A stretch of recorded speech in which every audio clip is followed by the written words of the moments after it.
All right, now this is how you make a COVID-19 mask out of a kitchen towel and some hair ties.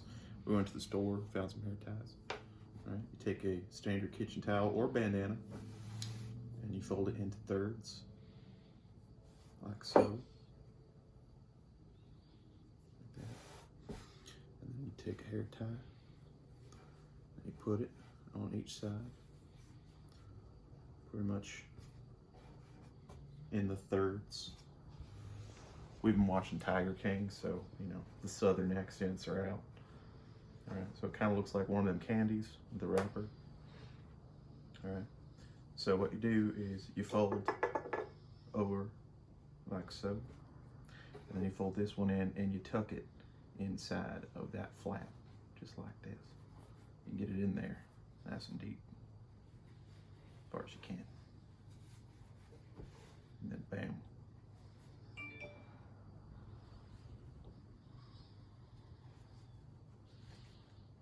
COVID-19 mask.